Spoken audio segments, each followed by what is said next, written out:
After two expensive proposals for a new public safety building were decisively rejected by Richfield voters, the question remains, what comes next? On December 3, 2025, a month after the most recent referendum defeat, the Board of Select Persons held the first of two public hearings. Their goal? To begin defining a new path forward by creating a committee that will craft a proposal the public will support. But what should that committee look like? Who should be on it? And what should its mission be? This is an uncut video of the second of those two public hearings, which was held in the Town Hall Annex on December 13, 2025. A link to the first public hearing is in the description below. Now for the second of two hearings. Good morning, ladies and gentlemen. Thank you for being here today, December 13th, for a public hearing. We all know what the purpose of the public hearing is, to hopefully hear comments, suggestions, ideas you may have relative to the public safety facilities in our community. That involves both the police department and the fire department. I think most of you at this point probably have had an opportunity, hopefully, to visit the existing facilities to get an idea of how they do operate, what the different functions are, but also look at the location, assess, what we're looking at there. Going forward, we will be timed today. We're going to try and keep people to 3 minutes. We did this the last meeting on December 3rd. If you went to 5, you got there. Over 5, it begins to drag on, so please don't be insulted if I ask you to kind of wrap it up in the best interest of everyone. Last time we had about 23, 24 people that spoke. In the room today counted about 35 people. You'll all have an opportunity to speak. There's no limit on how long we're going to go this morning. So without any further comments or statements by the board, we'll begin. Raise your hand. You'll be recognized. Name and address for the record, please. We are streaming this. The camera's in the back of the room. We only have one camera, and we ask that you project when you do get up to speed. Thank you all very much. So we'll get the show started. Who would like to be first? Yes, sir. Name and address for the record, please. Yes, Willie Garofalo, 11 Grandview Drive, Richfield. Thank you. And first of all, in terms of the need for these buildings, I think people who have been to the meetings and hearings acknowledge that we definitely need improved facilities for public safety. And I also applaud the idea of combining them because of the savings you get from having combined meeting rooms and wellness rooms and training and HVAC and et cetera. It seemed to me the big issue here is the $77 million. People objected to the cost. And looking at the projected cost, the one number that jumps out off the page is the $13 million, as I recall, over $13 million for site prep. And I would hope that we're going to consider some other possible sites, in particular the two that jump out at me, and I'm maybe people who know better than other sites. One is the Nolfo soccer field, which is behind the hockey rink on Ivy Hill Road. It's obviously perfectly flat because it's a soccer field. Has good road access. It's right away. It's very close to the Branchville Road. And I know that there's a constituency who doesn't want to see people wiping out soccer fields. But the fact is we built more turf fields and there's less kids in town, so those fields are kind of underutilized right now. It seems to me that that might be an excellent location, and I'm assuming that the site prep would be way under $13 million. And if you could knock off $10 or $12 million right off the top of the cost, that might go a long way to satisfying people in terms of whether this is a good project. The other possible location is Veterans Park and Veterans School.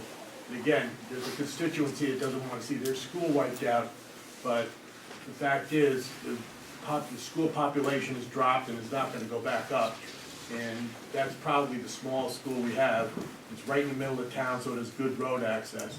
So I would hope that you take another look at that. I know both of these were considered in the initial analysis, and Quarry Hill has the nice appeal of that is there's no constituency saying, oh, don't build on Quarry Hill, there's very little anyway.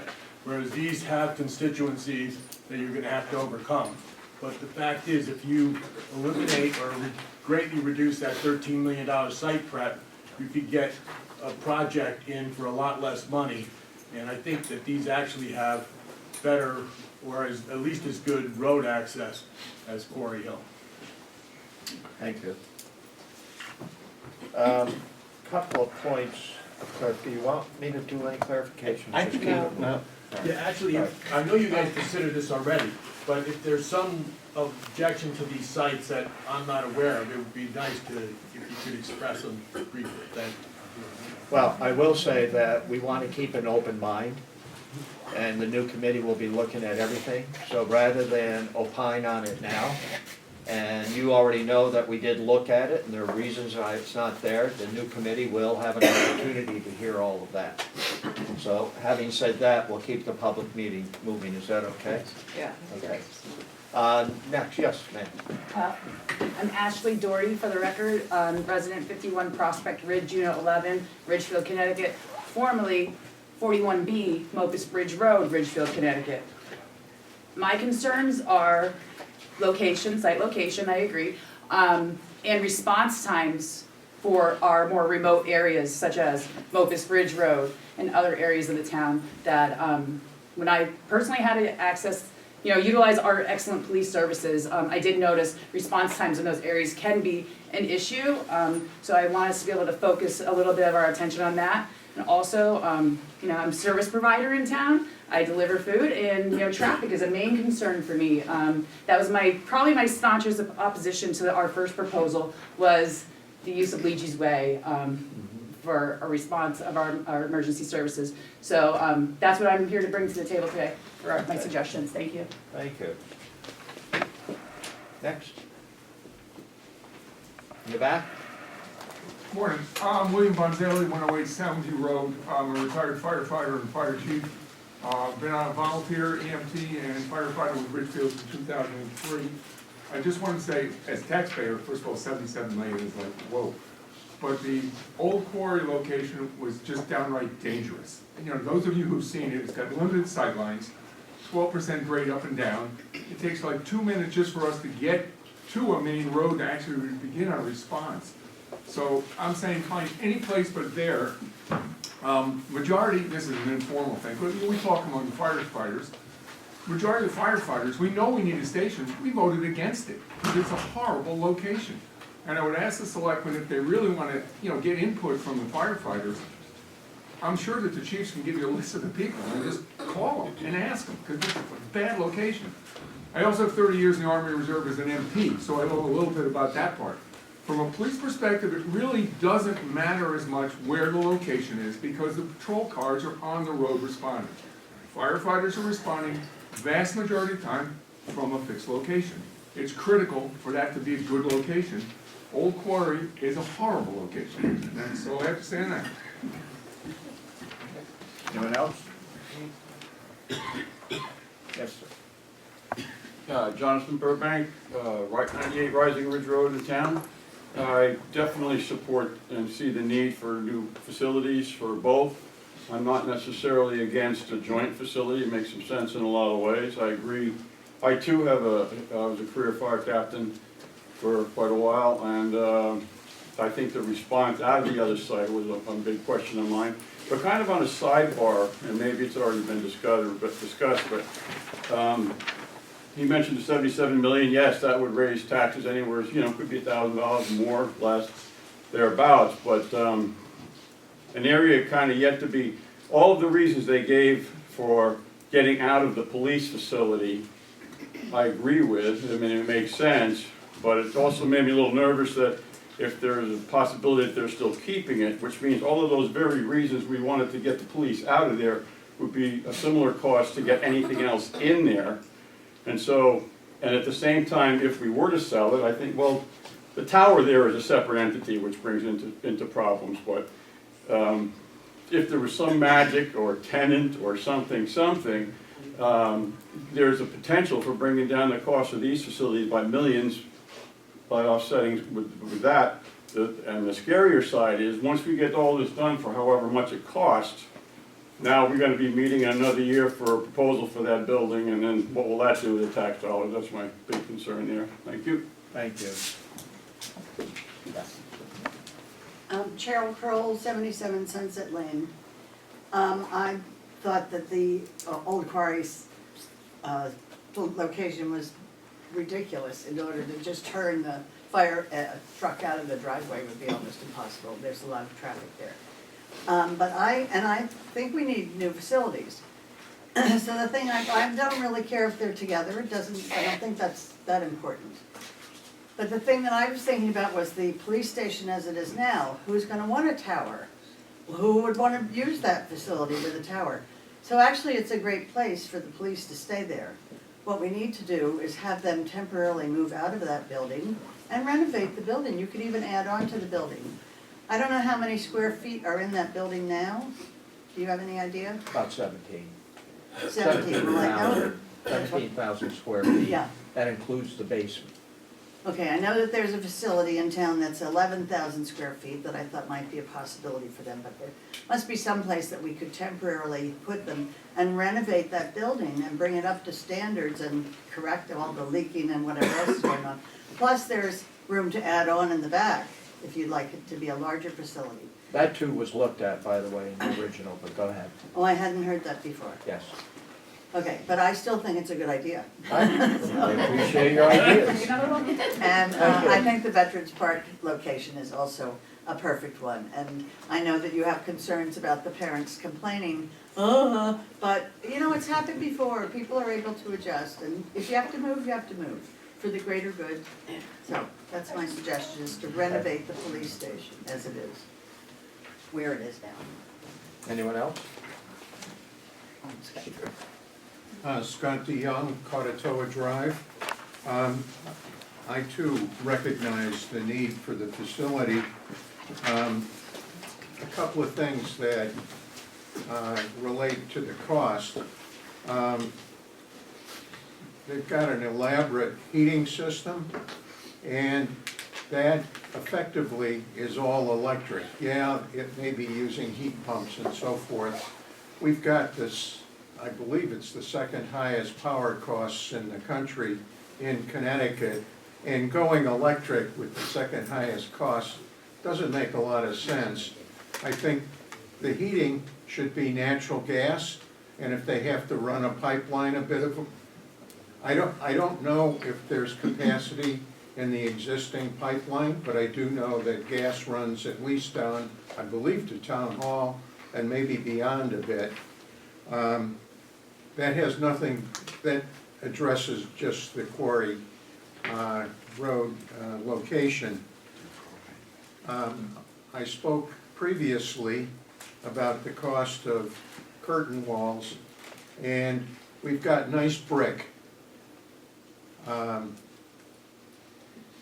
Steel walls, which will be can have baked enamel on them, guaranteed for 40 years, zero maintenance. There's no weather issues in erecting those, where there is for brick. You've got temperature if the schedule happens to be winter time for putting that stuff up.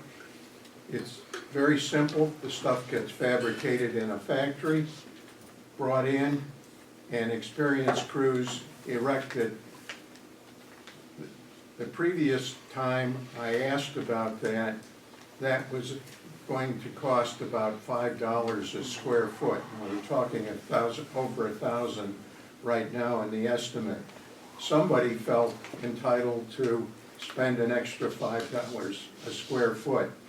I think the number might actually be higher. So that's a cost thing. It's a cost thing also on the heating and cooling, which in my view should be just straight electric for your air conditioning, and for heating, natural gas, and for backup power, which no doubt will be desired, should be propane. We as a country export about 800,000 barrels a day of propane. We have an abundant amount that isn't going to change. And yes, it's a carbon emitter, but so is all the electric power. Thank you.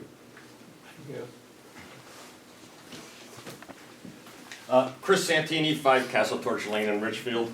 I'm gonna ask the board, could I ask the residents here a question just to get an opinion? Is that feasible? I'd rather not. Okay. I just You wanted can to. ask your question, they can contact you individually afterwards. Okay. They I can just. swarm you. All right, thank you. That's it? That's it for now. Okay. Chris Balsing, 382 North Street. I wanted to address just like a comment from the last public hearing. I know this came up a few times. One of the, someone had asked previously about the existing police station being, I guess, landmarked. The existing police station, my understanding, was a contributing address to registration with historic registry. It's not part of the regulated historic district at this time. Our historic district commission has defined a potential new historic district on East Ridge, which would swallow up our municipal assets, including Veterans Park, the police station, the building we're in right now, East Ridge Middle School, and then obviously not a Ridgefield asset, but Boys and Girls Club as well. I'm opposed to that proposition. I think it would be inherently restrict the options for the committee to review for what we could do to the police station. These assets are in control of the people, so whatever we do with these assets, we will all be looking at to ensure that it looks nice and appropriate for the town. There's no reason to self-inflict us with this historic regulated district on our municipal assets. Thank you. For those of you who don't know, the Historic District Commission has proposed making the entire length of East Ridge from 102 Branchville Road to Prospect Street an historic district. And that would put potentially some limiting factors on the existing site. It is on the house, the old house, the police station is listed on the National Historic Register currently. That comes with some preservation responsibilities, but not absolute guidelines that prevent you from really doing anything that you would like to do, but we would like to preserve the facade of the building, generally speaking, is what I'm hearing. If it does become an historic district, what you see from the road is what they will approve or not approve. So if you built a building that was in line with the existing facade from east to west, when you're looking that way at the building, we would be fine. But if we expanded beyond that, that potentially could become a concern for the historic district. If you want to hear more, we had an extensive conversation about this at our December 10th Board of Select Persons meeting. That meeting is archived. It's on our website, richfieldct.gov. Scroll down, you'll see meeting videos. Click that, it'll bring you right to the videos, and you can see the dates lined up. So you can get full information on our discussion at the meeting on our website. Okay. Matt Hicks, Bobby's Court. Rudy, on this historic district, is this going to be put to a town vote by the residents, or is this a decision that might be made by the commission and the Board of Selectmen?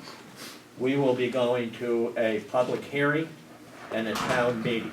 The public hearing is January 7th, and the town meeting is January 21st. So, someone who hasn't spoken first? Anyone who has not spoken? Yes. Gary Holland, Old Sig Road. I don't really have any comments about the building committee, other than to address some comments to the process to selection who's going to be on it. Because that committee is going to go through all of this, everything they've heard, and they'll probably be collecting more input from the commission, from the community. But I would advise the Board of Selectmen, since I believe you're the ones that are going to select the members of the commission, to make sure that it's diverse. And what I mean by diverse, it needs to have representatives from the different political parties. It needs to have old, it needs to have young, it needs to have the people that are in favor of it. It needs to, most importantly, have people on the commission that are against it. Because we need the representatives representing all the different points of view on this commission, so that when they reach their conclusions, they can go out to their respective constituencies and say, I have covered your ass. We've done a good job. You can believe me. No more, hidden anonymous postings on Facebook from people who are saying, frankly, a lot of crap on the pro and the con side. And we need to make sure that the representatives on this commission are going to be good ambassadors out to the community, so that when this next comes up to vote, it passes or fails, but it fails and passes based upon informed citizenry and a process which is robust. Thank you. Thank you. Is there anyone else? Melanie Rose, 9 Hawthorne Hill Road.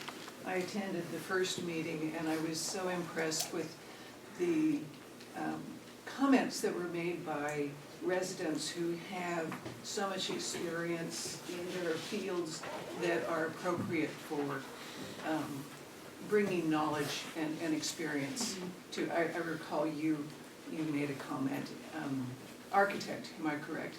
Yes, anyway, one of the comments, actually several comments were made regarding the process for the board to inform us, the public, the voters. And that's my main concern, is keeping the voters informed, keeping the residents informed, so that we know what is being discussed. Before the vote in November, I tried to find the minutes for the previous committee online, and it could be my poor computer skills, but I was unable to find the minutes. I was concerned about what assumptions had been made. Was it assumed that it was going to be a better project or a cheaper project to have one campus for both the police and the fire? Or was that a choice that was made through discussion? And if that was a choice that was made, what led up to making that choice?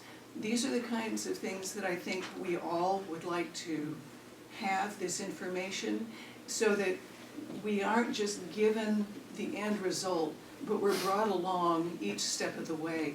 And if the minutes weren't available for the previous committee, please make sure that the minutes are going to be made available for this committee, so that those of us who don't have the time or the capacity to attend every meeting can read through the minutes, and so that we're brought along and we can see what the discussions are, so that when at the very end we're asked to vote, we've been brought along and we know what has been discussed. Thank you. With this committee, there will be minutes. There was not with the last one. We did a multitude of public hearings.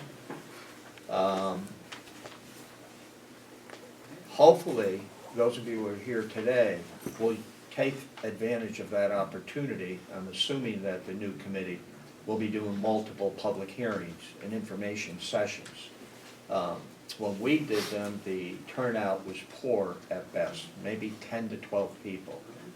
I don't know, all about 20, 25 public hearings, information meetings at the library, at town hall.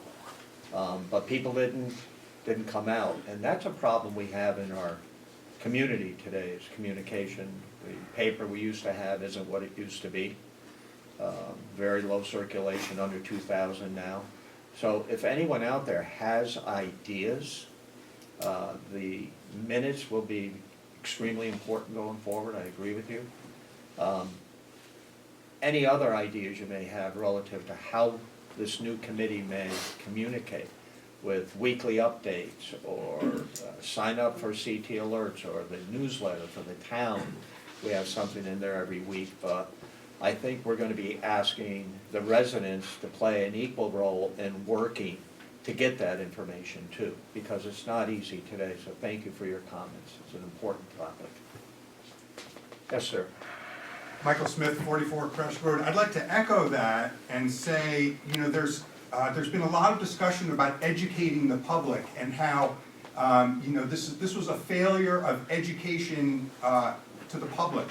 And, I know you were being very nice about it, but I'll be less nice about it. You guys have all the information, let's put it out there. So I wanted to get a copy of the charge, and there was no copy of the charge, and I had to go up there and take a picture of it with my phone. Yeah, we have some copies, not enough for everyone. Put it out there. But it's a draft at this point. That's one of the reasons why we're listening. We don't have an adopted charge at this point. I took a picture of that. Yeah, no, I know, but you could put the charge out there as a draft, and, because we're supposed to be discussing it today, and then you could say, here's what we're gonna be discussing. So, I don't think it's necessarily a problem that the public is uneducated. I think the problem may be I didn't say that the that. public is not getting enough information to educate. That's what I said. Thank you. Thank you. Anyone who has not spoken? Joe, and then you, sir. Joe Shapiro, 73 Blackman Road. I do have a copy of this draft charge, and one of the items in it is community engagement. That is so important and such a tremendous challenge. I have no idea really how to solve that challenge, but I hope that the committee includes people who really spend a lot of time and creativity and understand better than I do how to try to meet that challenge. Because, first of all, I thank the members of the Board of Selectors for having 2 public hearings. If I count all the people in this room and all the people who were at the last one a week and a half ago, I was there, without double counting, we have managed to bring to this room 0.4% of the voting population of Ridgefield. And that's the sort of challenge we face in informing people. And I don't attempt to answer the challenge, just to say that community engagement, as described here, I don't have a disagreement with the description, is just such an extraordinarily important part of the process. Everything that's going to go on here, all these steps in the process are going to require robust back and forth communication for people to understand fairly accurately what the disparate views within the committee are, so that they can understand that, and they can build upon that, hopefully, with just reasonable engagement from home and elsewhere in developing views that at least are consistent with the various notions of the facts that members of the committee have. Thank you. Thank you. Yes, sir.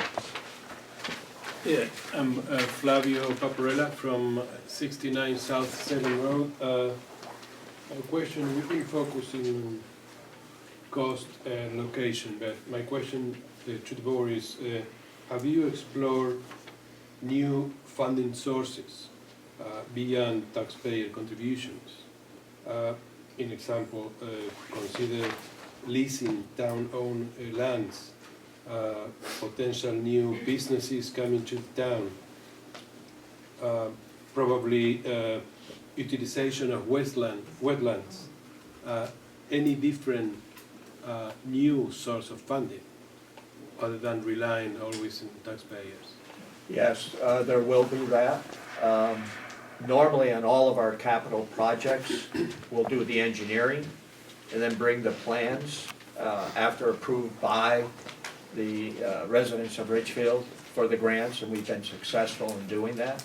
We didn't get to that stage on this project, but we will be asking the state legislature for funds. Congressional district spending is another program that we'll be asking for, that through the federal government, and communication grants for setting up our central dispatch system, etc. So yes, there's a whole additional area of grants that can be made available. No guarantee we're going to receive them, but we will pursue them. And in terms of use of the lands we have, like leasing new spaces? We don't, I mean, the use of Old Quarry is the land we owned, but we heard tonight the possibility of use of a ball field. The committee will look at that. Okay. But of course, what that does is generate the need for additional ball field, unquestionably. I know this town. We're gonna hear that loud and clear. We looked at the cost of that relative to Old Quarry. A lot of research was done, but yes. And then we redesigned the project to stay out of the wetlands, so we had no, the setback areas, so we had no impact on wetlands. But we cannot develop the wetland spaces to do something else. We definitely cannot go into the wetlands. Whether or not we're given permission to build within the setback area is another question for the Inland Wetlands Board.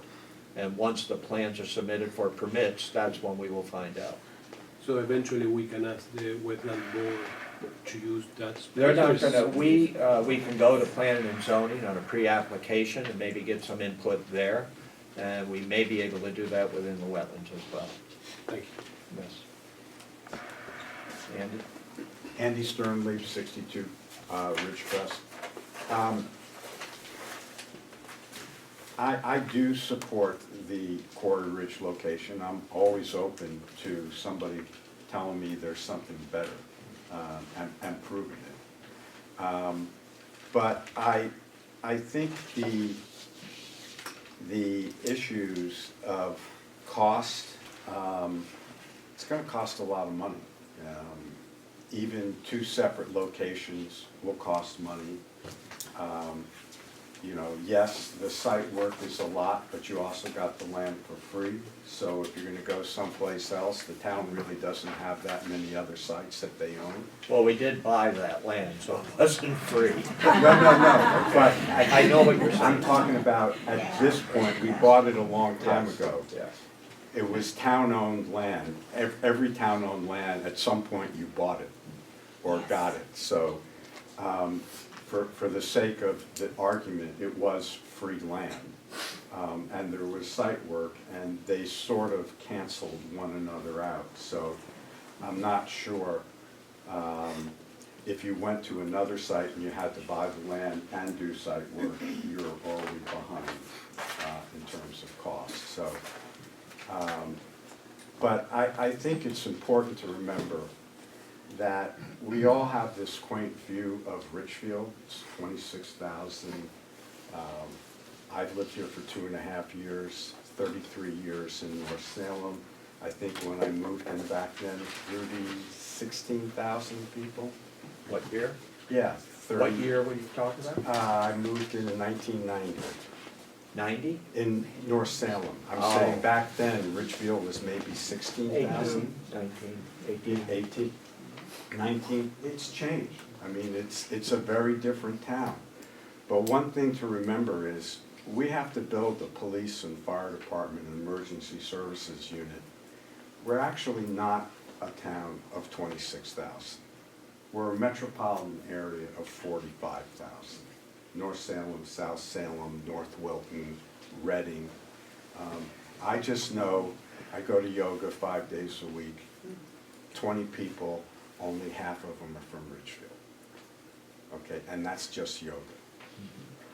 So we got to remember that we have to have a fire safety and police department that really is not geared just to 26,000 residents, but to all the people who come here during the day and during the night for food and entertainment or shopping during the day or to doctors.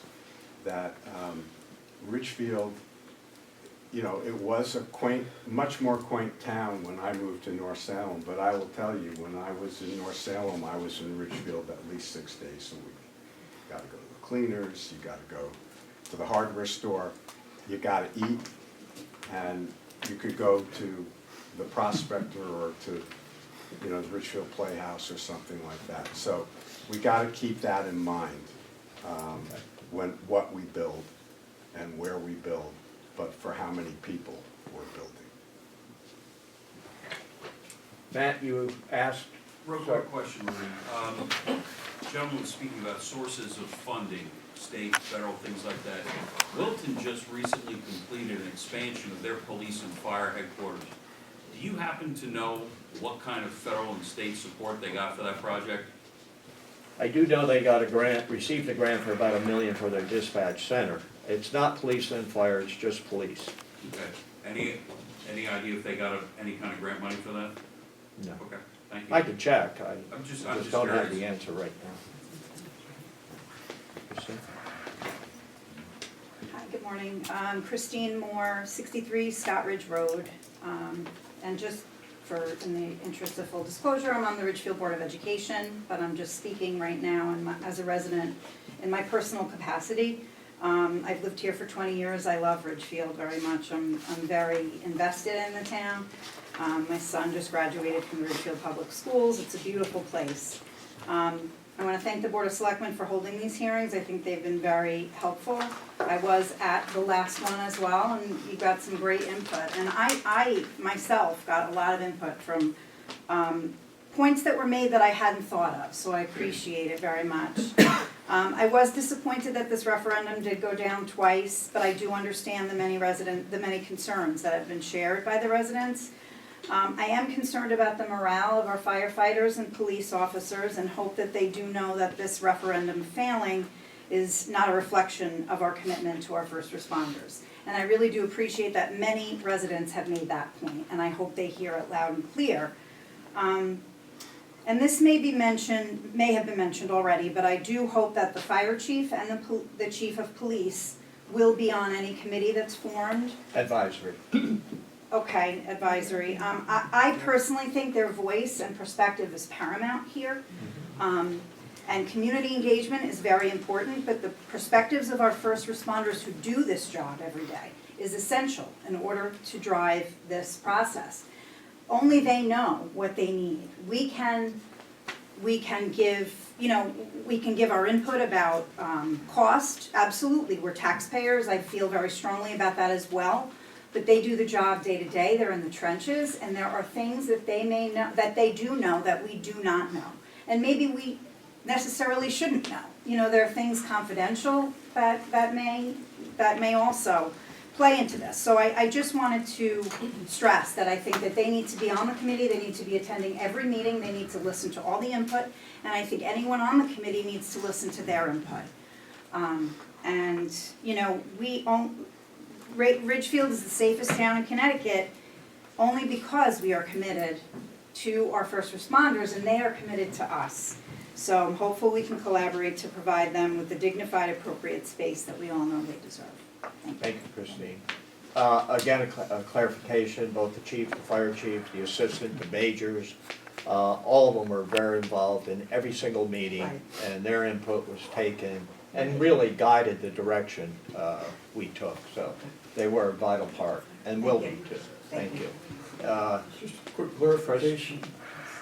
I'm sorry, I just would, my understanding, John Burbank, Rising Ridge Road, that the advisory committee has been selected? Or It's not an advisory committee, it's a building committee that we will be appointing, we have not done Okay, so I misread the text to something that we don't need any more candidates, you got enough to pool. What we did is we had 50 respondents to be members of this committee. We have been advised by multiple people with experience that we shouldn't exceed 9 members. Oh, I got you. 7 is great. That's all, thank you. So to begin whittling it down, what we did is said, please, thank you all very much who have responded. At this point, we're gonna close entertaining any additional people's interest. Yeah, thank you. Okay. Chris. Okay, I'm Chris Nolan, and I used to run the library, so I had sort of a big project in town that the community bought into. I certainly understand the need for a new fire station, a new police station. I would guess there's economy of scale of making this into a safety building. I am really opposed to this project for the location only. I think it's just not safe. But beyond that, I want to say the circumstances under which the library, which gets a lot of traffic of the community going to it, not, being respondents as the fire department would be. We had a lot of people seeing our project and all that, But we also had benefit of the Ridgefield Press, which we cannot underestimate. Not everyone subscribed to the Ridgefield Press, but the communication, there must be, in this project, there must be a healthy communication plan, it has to be, it's not an afterthought, it has to be central to this plan. The day I voted, I had a little sticker on my jacket, said I voted. The clerk at the cashier at Stop and Shop said to me, "Oh, I understand that yesterday they took this $77 million project and made it all for the police." And I thought, I've been in. It must have been a policeman. It's the cashier at Stop and Shop, and I've been in jobs as library directors for 35, 40 years, and a part of municipal government in this place. I'm not part of municipal government, but it can't happen like that. So, number one, there's just such misinformation. And I think we need to gather the attention. I believe that should we continue to vote down capital projects like this, at some point, our bond rating will become affected. At some point, the municipal bonds that correct? If you keep I on don't think doing. it'd impact the rating bureaus. They've always told us what you bond or your total debt is a decision of the people of the town. Right. Period. And we are a wealthy community. Yes. So the issue is more the people accepting a project or voting it down. And I don't believe I can say it would have any impact on the bond rating. Okay, my mistake. That's it, that's all. They would take it into consideration possibly, but yes. You know, I hear at all of these meetings, everybody has been very critical that the communication has not been strong enough. And there's no doubt that so many people a week before the referendum were like, I had no idea about it. And like part of the reality of our life is that the media world is changing. And the newspaper has changed and will probably evolve into some other source of good news that, you know, there's a business out there that can make money off producing news. But we don't have that right now. And maybe we will in 5 years or 10 years.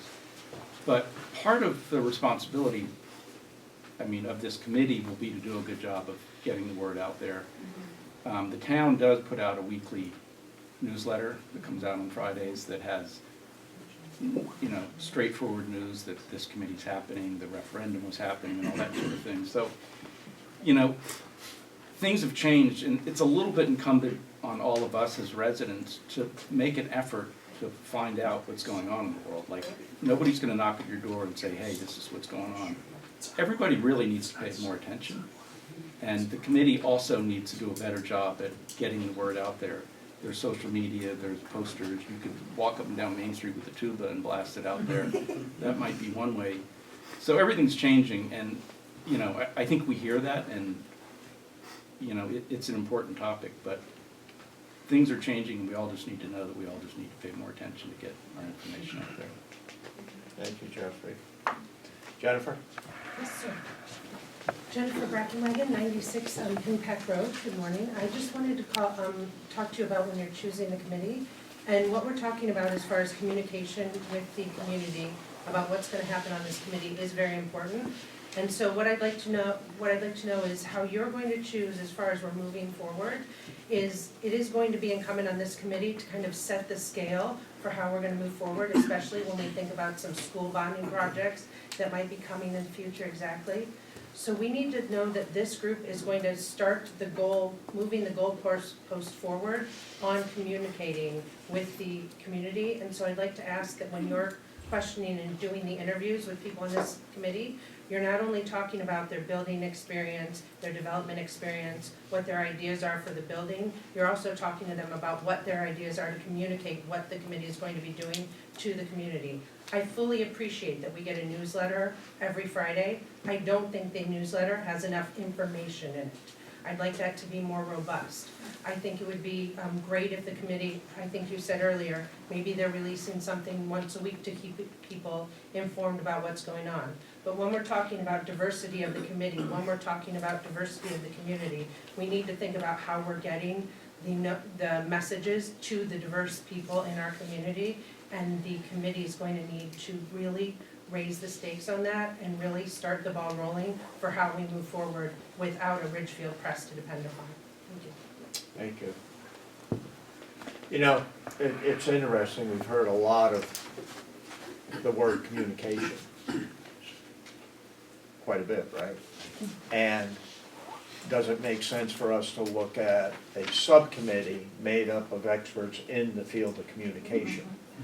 That would alleviate it, because there's gonna be a lot of work in just developing whatever final recommendation is made.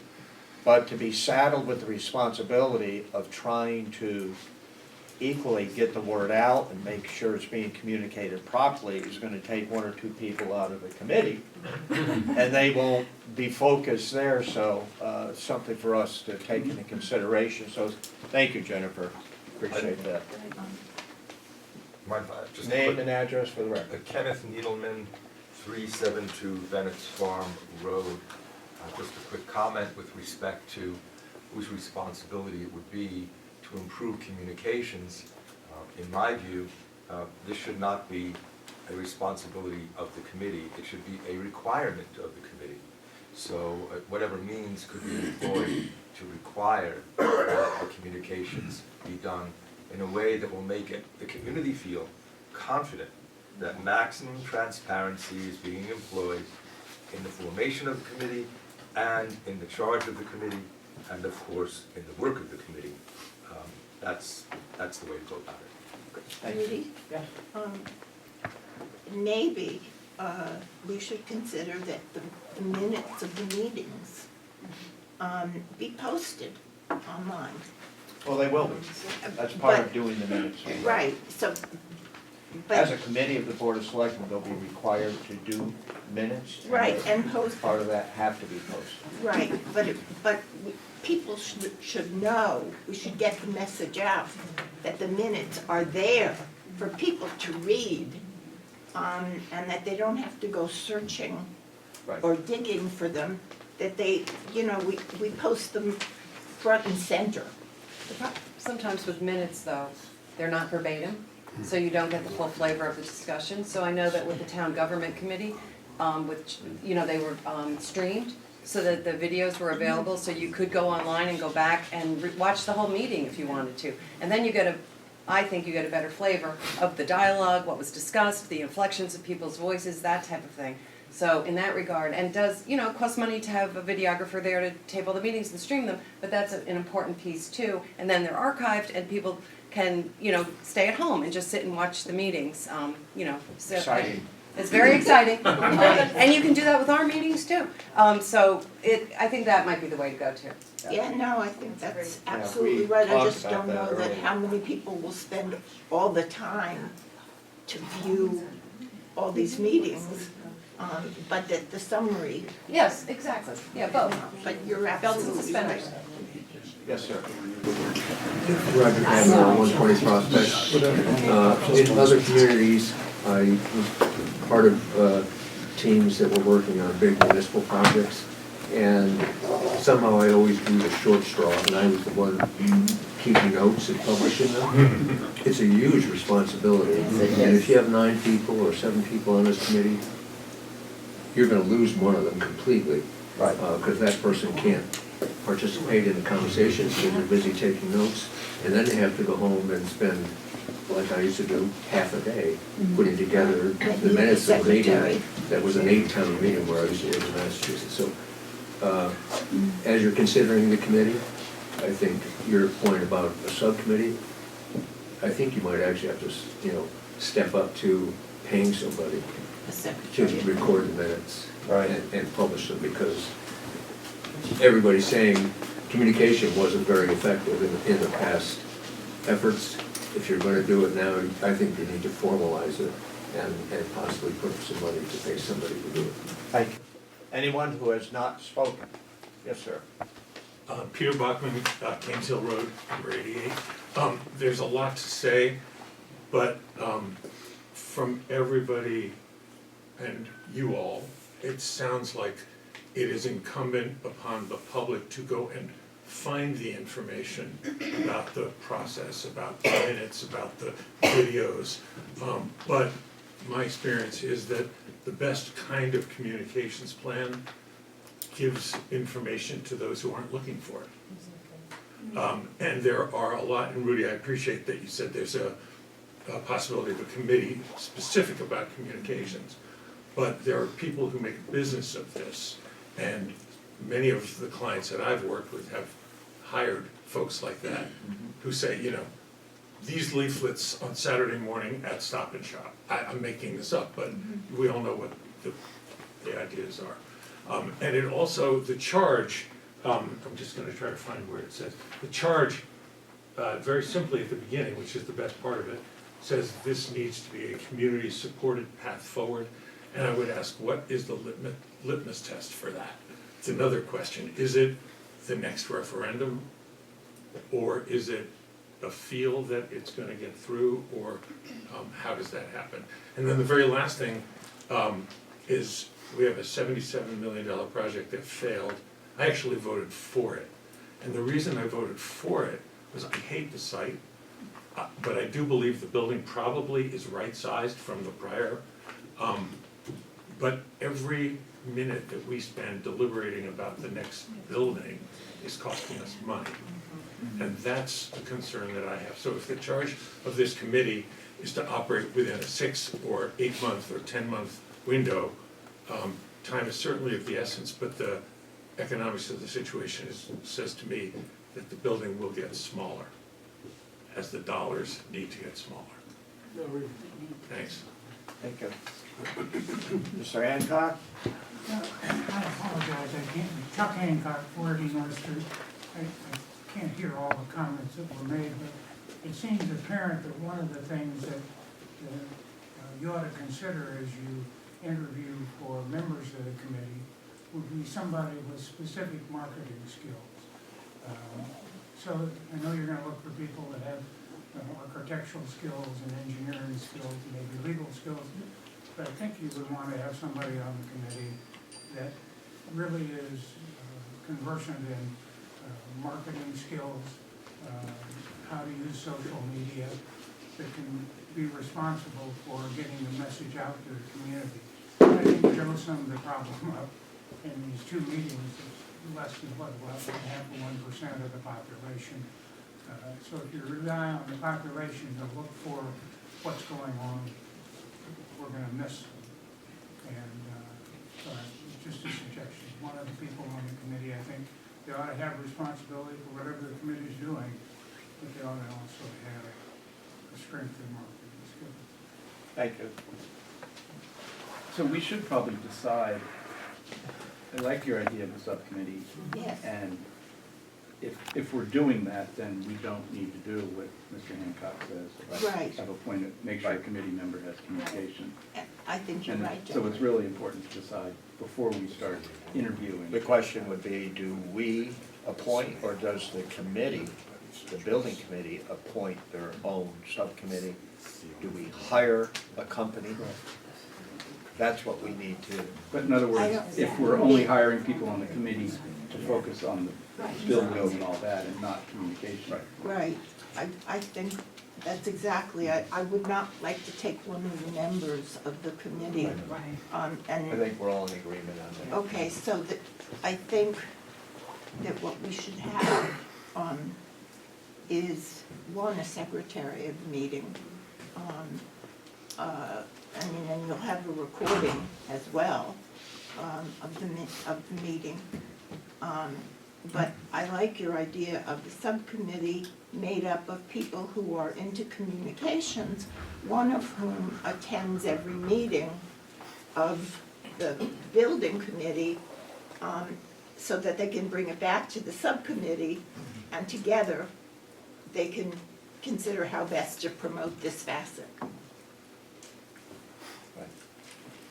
Anyone who has not spoken, sir? Yeah. Hank Sagman, 276 Wilton Road West. Totally agree with people who are talking about communicating what's going on. Although it is the responsibility of the community, it's very true that most of the community is not searching and trying to figure out how to ferret out what they need to know. So I totally agree with some sort of hiree or whatever, because this is, or at least it was, a $77 million project, okay? So that maybe merits its own. I went onto the town website, I couldn't really find, comprehensive information, bits here, bits there, maybe a whole page there, or whatever it is. That's the way people communicate these days. And as someone I think over there said, you have to not go out and educate every member of the community, but what would be good is if you told every member of the community where to find the information on this thing. Website, whatever it is. Again, gigantic project, lots of money involved. You probably can afford to hire some kid who knows how to do this. So I'm just curious, on the town's homepage, like on the very first page, there was a button that linked to the website that showed all the, so exactly what you're asking for was there. Did other people see that? I didn't see it, and I went on the website. It's not there anymore, Sean. It may not be there now, yeah, but during the process. Yes. Oh, this is during the process. That people have asked us at the end of the last process, a video was put together that some people felt was very well done in terms of information. We could not put that on our website due to state statute, that it was considered to be an advocacy piece.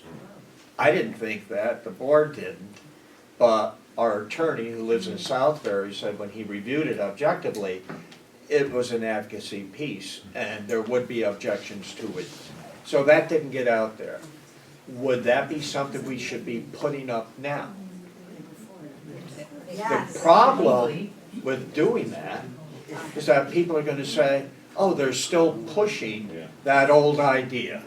And we're gonna get bombarded with people objecting to that, so. No, we don't want there to be any confusion that we're revisiting the old project. Correct. Well said. Or that there's any support heavily in one way. Anyone who has not spoken, Coco? Good morning, thank you for the opportunity. I'd like to say Coco Barron, 51 Prosper Ruiz. I'd like to say thank you very much to all the people who work for the fire department and police department. Any emergency or situation is the first people who come in to rescue. And it's important for them to find a new place.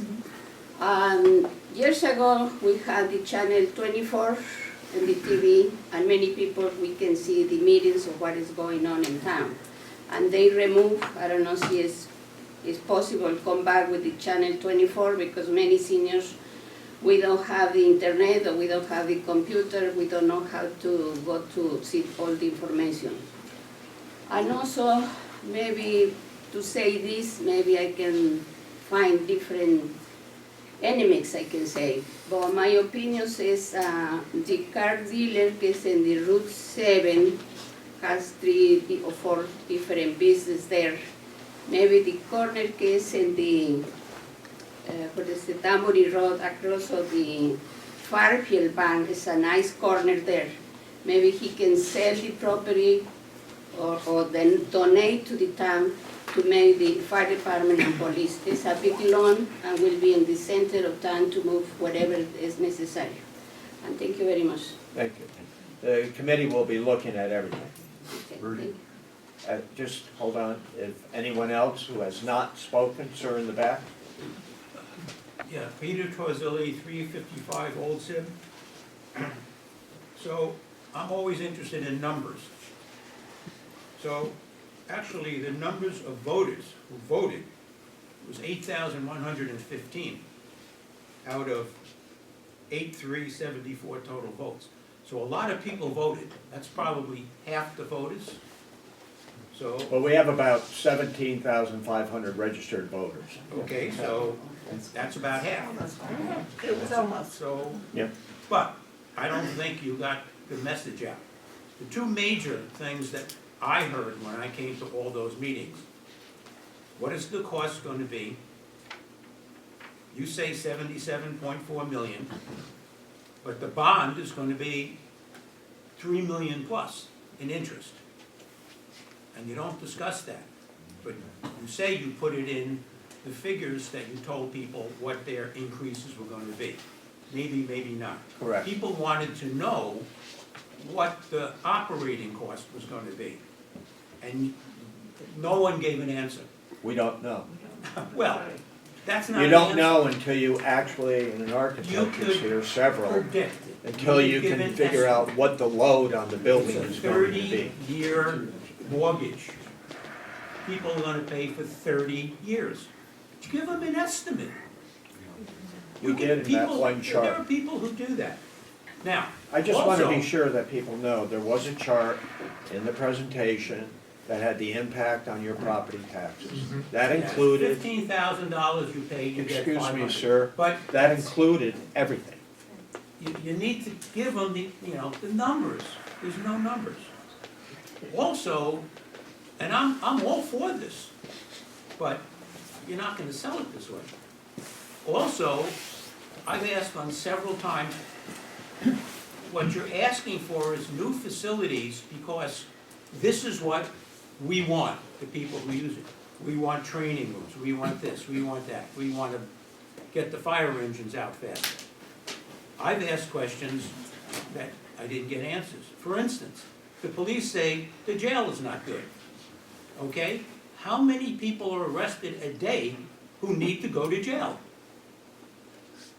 The firemen say we need decontamination. I understand, but when I ask, how many major fires are there in town per day that need this? I had an answer from someone who said, every fire. Okay, your grill blows up, you have to, so you need the numbers. They also said, we put 2 fire trucks in back of each other. It takes time to get them out. How much time? So all these questions of need, if you could put the numbers down, we get this many. Now, the town's been pretty stable for 20 years, 25,000 population. Is it projected to go to 30 or 40? That we need more facilities? If it's projected, put the numbers down. Because numbers will show it. And if you want to reach the people, just send a letter to them before, what does it cost? Send them a 2-page letter with all the information and everyone gets it. But 8,115 people voted, and that's pretty good. It is. So, It is. We heard them loud and clear. But I also invite anyone here to go, set up an appointment with either chief at the fire department or at the police department. They are very, very welcoming people and would be happy to have you come in and ask the detailed questions about why do we need not to have to stack our equipment in a firehouse? What does that do? They can bring you downstairs and show you why they may be having. don't leave it So, up to the I'm not- citizens to go I'm and just- tell them. I'm just asking people to take advantage of an opportunity, that's all I'm saying. I don't want to get into a debate with you, but a lot of information in the detail, yes, a lot of people would like to see that. That takes time and effort and certain steps in the progress in order to be able to give those specific answers. Like, how much is it going to cost to run the building? You can do a ballpark, right, Peter? And maybe we could have done a little bit better there. Who else has not spoken? Rudy, you can do load calculations on a schematic design, which is, I think, what it was. But the issue, and I think Chris brought this up last time, he's a professional engineer, is that you can project based on today's energy costs, and you can project based on some feeling of what future energy costs are gonna be, but you really don't know till you hit the light switch. That's the. On the qualitative stuff too, like replacing 20 years down the line. Mr. Clark, the other engineer in the room, I've got his name over there in the flash shirt. made mention about the natural gas versus Oh, the heat pump right. and stuff like that. And, but you have to also think like, okay, like what's easy to replace in 20 years too? Like a direct expansion rooftop unit is very easy. They also now sell heat pumps back in rooftop units in dual fuel, so we do natural gas and take advantage of both. So there's all Thank things you. that we can consider. Marie? I'd like to ask you all one question.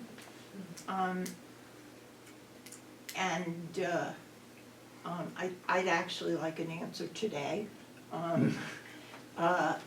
I just want to see a raise of hands, because I have heard a lot about it was too expensive, it was too this, it was too that. But the thing that I have heard most is the location. And I would like to see a show of hands of how many people voted against it because of the location. But not solely the location. It's combined. The location was one Location reason was why you voted no. Major One of the factor, reasons. yes. Right. Okay. Okay, thank you. We have a young lady down here who'd like to talk. She keeps missing because her hand is shorter. Name and address, please. We're in Messina, 16 Mead Ridge Road. I have a student at Veterans Park, and Veterans Park is a wonderful place to be. There's so many great opportunities, like this year was the first year I got to do the play, and since I did it, it was the first time that I was on stage, and it felt so good to be in front of so many people. And I think, and I know a lot of people who want to become a teacher at Veterans Park, and I think that they should be able to become a teacher. Thank you. Anyone else who has not spoken? Mr. Carr. Kurt Carr, Prospect Ridge. Just a couple of things that are probably worth clarifying. First of all, the reason that that the Board of Select persons and this committee can't spend money to communicate is because it's an election law, that you can't spend taxpayer money to promote a referendum, either for it or against it. You can't spend taxpayer money now. Individuals can spend all the money they want, but the taxpayers cannot. You can't put There's it. one caveat to that, is that we can do everything we need to do before we set a referendum date. Once we set the referendum date, according to council, beyond that point, we cannot do anything that opposes or promotes the topic of the referendum. We cannot spend money, right? We can, Taxpayer dollars. Taxpayer dollars. We can Talk. speak individually, but we cannot use any town assets. Go ahead, you've had the floor.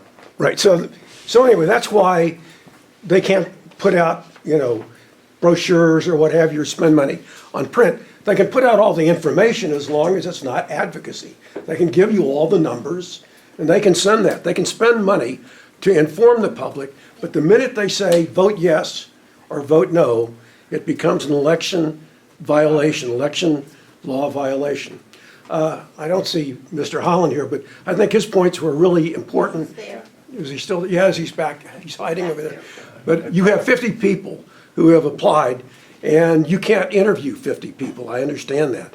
You need to be very careful that you don't end up self-selecting your friends or people who you think, or who appear to be one-sided or in favor of it. I think you already know that, but I wanted to say it for the record. Finally, as far as finances are concerned, the thing that we learned from these two referendums is that Ridgefield can do anything. It just can't do everything. And we need to understand that taxes, property taxes, a lot of people don't realize this. I know everybody on this board, I think, is pretty progressive.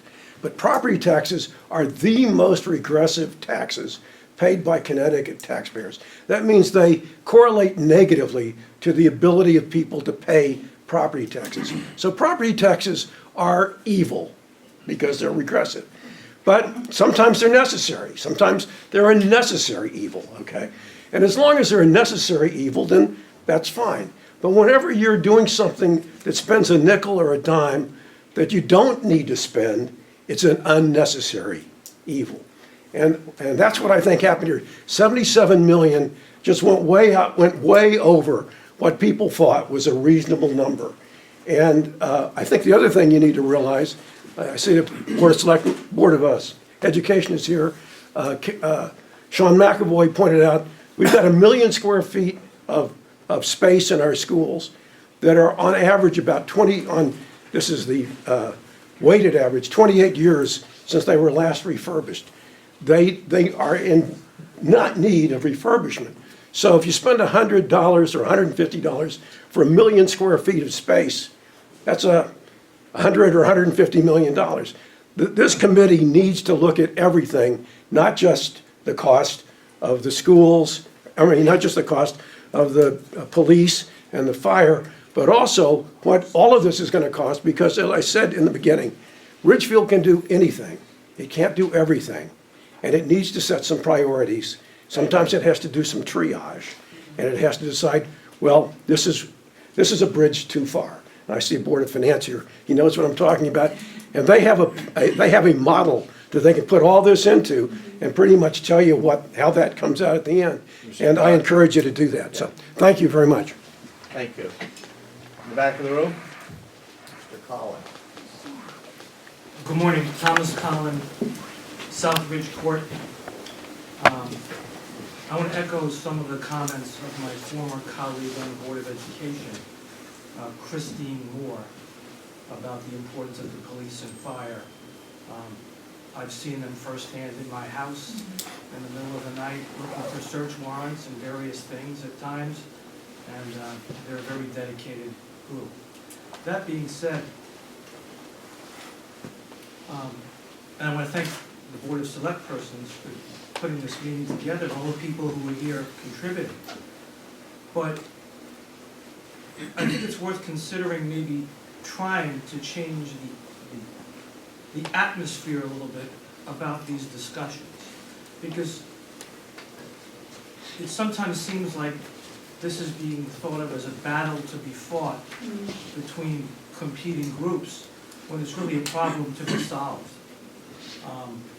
And I think everyone's coming from a good place. And sometimes it gets lost when people get a little bit heated about their various competing views. So, that being said, it's a great community. I first moved here in 1993, so I'm dating myself a little bit. But I think it's important for the community to know that a committee is put together of people who are going to listen carefully,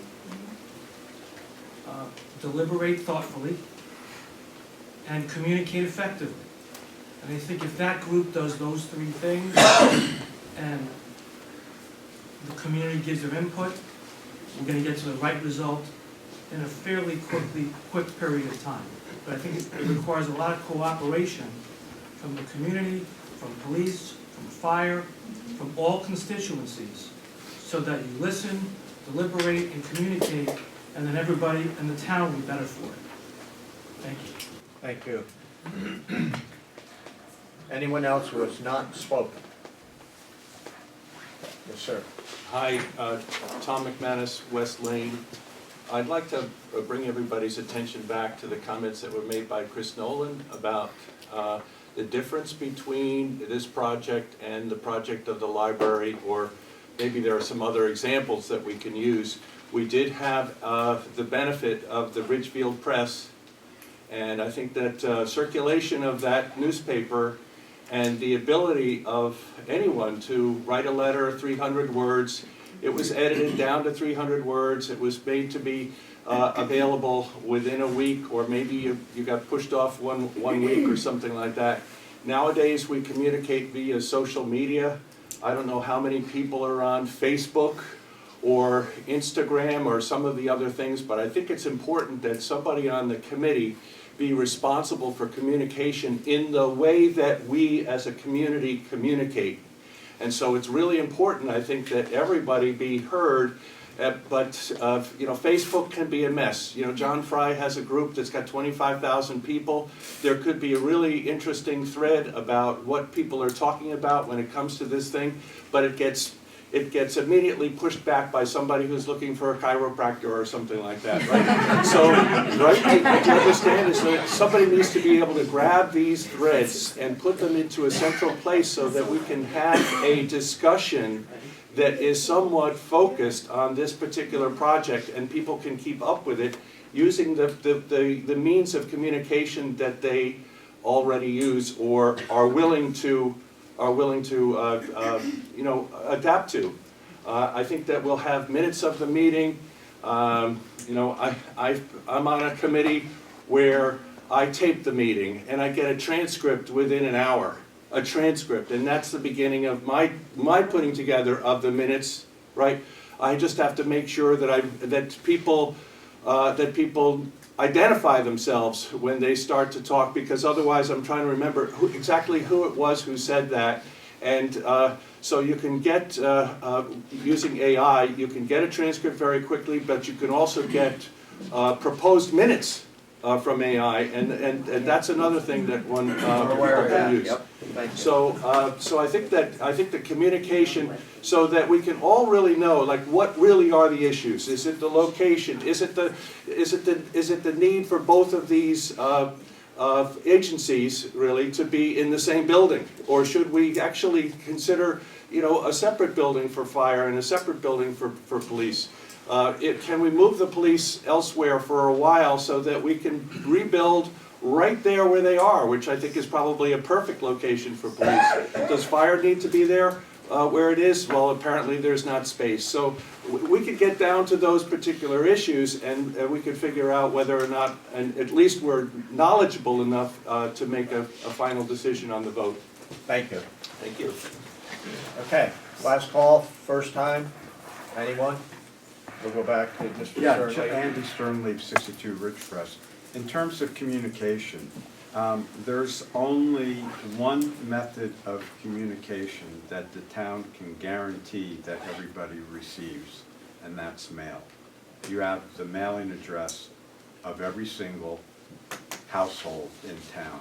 So I would propose that the final report from this committee, that's being subcommittee or whatever that's being put up, be mailed out, because you have everybody's address. You can't rely just on social media, because not everybody is on every type of social media. Some people aren't on social media at all.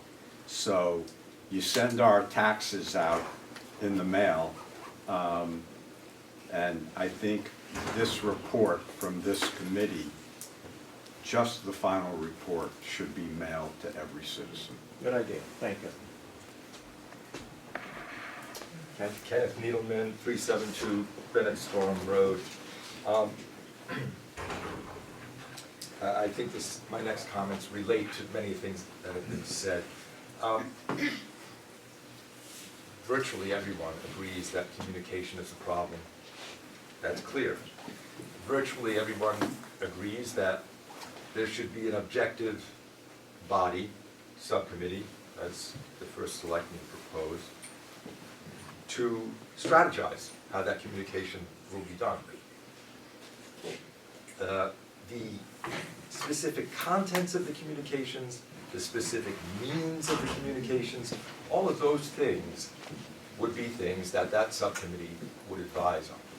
So, foundationally speaking, we agree communications are a problem. We agree there should be an independent body, namely a subcommittee. The third thing I think we should agree on, and I propose we agree on, is that the members of that subcommittee for communications are not selected by the committee, by the building committee. They should not be selected by the building committee to avoid any appearance of bias or impropriety and to maximize the confidence that the community will have in the objectivity and the transparency of the information. Thank you. Peter? Peter Bachman, Canes Hill Road. My dear friend Ken, I disagree with him on his second point, and actually Barbara, you and Rudy as well. I think that the communications subcommittee actually needs to be a professional entity that does this, knows how to do it, and has done it for multiple referenda. I agree with that. I have no objection to that. In multiple towns in this state. And we all know, at least as I read the charge of this, we're calling it the building committee, which it really isn't, there will be costs. And I think of one very important cost is the cost of a communications consultant who can guide our outreach. And with all due respect to the gentleman over there who said the final report, that is way too late. It has to be incremental along the way as the process goes. Sure, you can tie it up with a bow with the final report, but it's got to be regular and rigorous. Thank you. Ian? Ian Dow, 2 Austin Ledges Road. I'm on the Ridgefield Tree Committee, member of CERT.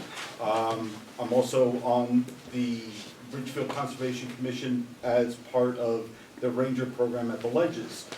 I rise today in support of a combined facility.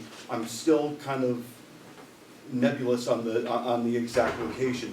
One of the things that I'm always encouraged by in this town is the depth of professionalism that we have around. We look, I see judges, I see financiers, people from former military, etc. We have this breadth of talent that is available to us, and one of the things I'm encouraged by with this committee that is going to be formed is, again, if you have a 9-member committee, it behooves us to tap into those resources like Assistant Chief Cerulli, Chief Duckworth, Chief Kreitz, Matt Hicks of all, Matt Hicks from CERT. Sorry, Matt, I don't want to put you on the spot here. Sean McAvoy. Again, people across the board that are, knee deep in the day-to-day operations that go into a building such as this. One of the things we learned after 9/11 is that, information diffusal across multiple departments such as fire, police, EMT, it has to be natural and it has to be succinct. Failure to communicate, as we've all heard today, is one of the logistical things that we've learned to improve upon. Again, that's why I'm in favor of a combined facility. But for the committee, I would hope that we tap into the resources like our chiefs, our assistant chiefs, people from Ridgefield OEM, CERT, etc., to help guide and structure that committee as they move forward. Thank you. Thank you. Yes. Cheryl Crow, Sunset Lane. I really appreciate the ideas about communication and the makeup of the building committee, but one of the main objectives to the plan that was presented before was the location, is what I understand. And that was my objection also. And I have only heard a few suggestions today for other locations. I still think mine is a good one for renovating the police station. It may be. And you said that you had already discussed this, and I wanted to hear what discussion had gone on about why. Yeah, I can certainly do it offline. I mean, there were many sites that we looked at. The existing facility was that this, first of all, it's on the National Historic Register. That puts a limitation to a certain extent. I mentioned that earlier. The size of the facility, the lot, the building lot, and the ability to expand it if it doesn't come under the Historic District Commission. That's something that we need to think about on January 7th. And there were a lot of things. But it's not taken off the table. We're leaving everything open, They can Cheryl. look at that, So they yeah. can look at it, and if it is a good suggestion and the committee embraces it and wants to bring it forward, they can. She wanted to know why. Yeah. Why? I wanted to know, what the discussion was and why it was rejected. But And I the did- new committee, as Maureen just stated, Yeah, that, everything is open. It's a I did clean talk to the slate. head of the Historic District Commission, and he said that as long as the building, the front view stays the way it is. We heard them that's- loud and clear Wednesday night. That's the way you could build it on in the back, so. And I said earlier, if you want to hear that discussion, please go to ridgefieldct.gov, go down to the bottom of the page, hit videos, and it'll bring you to the site where you can listen to that meeting. Okay. Okay? And Dan O'Brien and Cam Daughters were there to talk about the new historic district, East Ridge. And that public hearing is set for January 7th, and a town meeting, if we decide to go, we've set the date for January 21st, but that's dependent on the people. Thank you. Ian? One final concluding point, I'd be remiss if I didn't mention, one of the people that I was interested in maybe, having either on the committee or advising the committee, was our dear friend, Dick Aarons, that ran, Ridgefield OEM for years and years and years.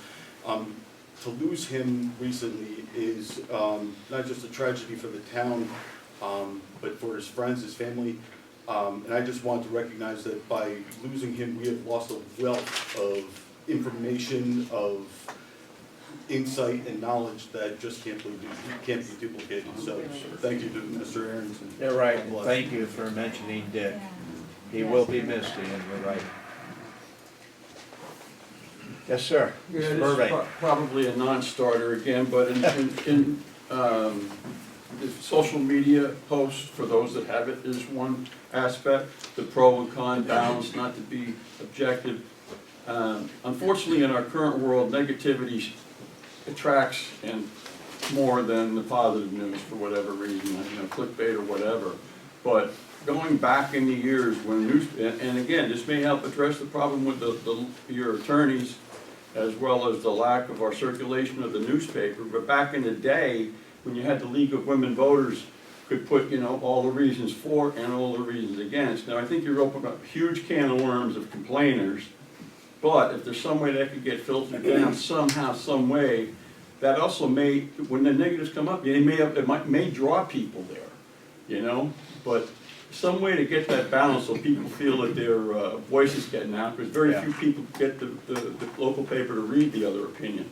Just, that would be a perfect world that we could be mature enough to do that. Thank you. We can ask the League of Women Voters if they want to take this on as a project. Who else? Last round. Yeah, can I follow up on that? Coming up at 11:30. We'll stay here, but I don't want to get repetitious. We need to start with a survey that goes to every voter and ask them why they voted for or why they voted against, and tally that. And basically, the idea eventually is to convince those who voted against that you've dealt with their objection. No. And I'm not saying that you absolutely have to do anything, but you have to convince the voters who voted against that they've at least, that you've dealt with their objection. And if you're gonna, whether it's the location or whether it's the combination of these two facilities into one facility, there's gonna be a number of different things. Somebody could just say, it costs too much, right? That's just gonna have to be the reality of it. If we're gonna build both of these things at the same time, there's gonna be a large bonding, and it's gonna affect people's taxes. So, but we need to find out what the objections are. Some people have voted for it for a whole range of different reasons. And the idea is to understand why. Thank you. Anyone else?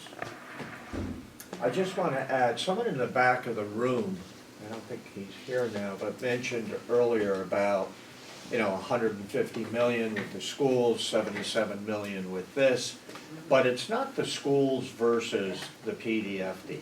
And that, under the radar, was going on quite a bit, I think, in our community. There are other issues, by the way, that are going to be coming forward, not just this, not just the schools, open space. If we have opportunities to purchase tracts of open space, do we do that? That's going to be your decision. How do we address the housing issue that we are going to be under state statute required to comply with? How are we going to do that? How are we going to create a greater diversity in our community? And I can say that, and several other people here were born as well. But you're not going to see a carpenter or a plumber or anyone buying a house in Ridgefield to raise a family. They just can't do it. For the last 4 months, the average selling price is over $1 million. Over $1 million.